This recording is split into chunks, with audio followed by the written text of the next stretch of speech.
வணக்கம். CLF சுயவிவரத்தில் உள்ள mobile தாவலுக்கு வந்துள்ளோம். நீங்கள் இங்கே மொபைல் எண்ணைச் சேர்க்க வேண்டியதில்லை. நீங்கள் அலுவலக பொறுப்பாளரை தேர்ந்தெடுத்து அவர்களை கையொப்பமிட்டவுடன் இங்கே தொலைபேசி எண்ணைக் காண்பீர்கள். அடுத்த தாவல் முகவரி தாவல்.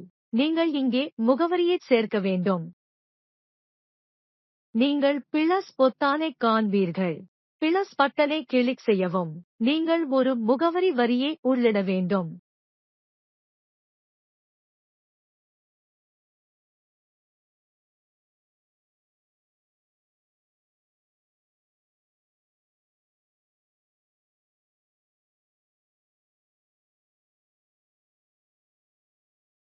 நீங்கள் 2 முகவரி வரிகளைச் சேர்க்கலாம். நீங்கள் பின் குறியீட்டை உள்ளிடுவீர்கள். தரவு சேமிக்கப்படும். முகவரி இங்கே சேர்க்கப்பட்டுள்ளது. அடுத்த பக்கம் வங்கி விவரங்கள். இடம்பெயர்ந்த CLF உடன் வங்கி விவரங்களும் உங்களுக்கு காண்பிக்கப்படும். நீங்கள் திருத்தத்திற்குச் சென்று வங்கி விவரங்களை சரிபார்க்க வேண்டும். வங்கி, கிளை, IFSC குறியீடு, கணக்கு எண் மற்றும் வகையை தேர்ந்தெடுக்கும் போது வங்கி பாஸ்புக்கின் புகைப்படத்தை எடுக்க வேண்டும். மேலும் விவரங்களை சேமிக்கவும். இங்கே கிளிக் செய்வதன் மூலம் உங்கள் தரவு சேமிக்கப்படும். அடுத்த பக்கம் KYC. இங்கே நீங்கள் உங்கள் CLF-இனை செய்ய வேண்டும். பக்கத்தை திருத்து. நான் உங்களுக்கு காட்டுகிறேன். இங்கே ஆவண வகையில் KYC PAN தேர்ந்தெடுக்கப்பட்டுள்ளது.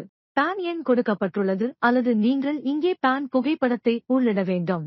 நீங்கள் விவரங்களை சேமிக்க வேண்டும். தரவு வெற்றிகரமாக புதுப்பிக்கப்பட்டது. உங்கள் KYC இங்கே செய்யப்படும். அடுத்த தாவல் துணைக்குழுவுக்கானது. இங்கு 2 துணைக்குழுக்கள் ஏற்கனவே உருவாக்கப்பட்டுள்ளன. நீங்கள் பிளஸ் பொத்தானை கிளிக் செய்ய வேண்டும். நீங்கள் துணைக்குழுவைச் சேர்க்க வேண்டும். நீங்கள் தேதியை கொடுத்து சேமி பொத்தானை கிளிக் செய்ய வேண்டும். துணைக்குழுவின் தேவை என்னவென்றால் 2 EIC உறுப்பினர்கள் இருக்க வேண்டும். தேவை இங்கே எழுதப்பட்டுள்ளது. அம்புக்குறியை கிளிக் செய்யவும். பிளஸ் பட்டனை கிளிக் செய்யவும். துணைக்குழு உறுப்பினர்களை தேர்ந்தெடுக்கவும் அல்லது சேமிக்கவும். தரவு வெற்றிகரமாக சேமிக்கப்பட்டது. அடுத்து ஒரு உறுப்பினரைச் சேர்க்க பிளஸ் பொத்தானை கிளிக் செய்யவும். சரி, சேமி. உங்கள் துணைக்குழு அமைக்கப்பட்டுள்ளது. நன்றி.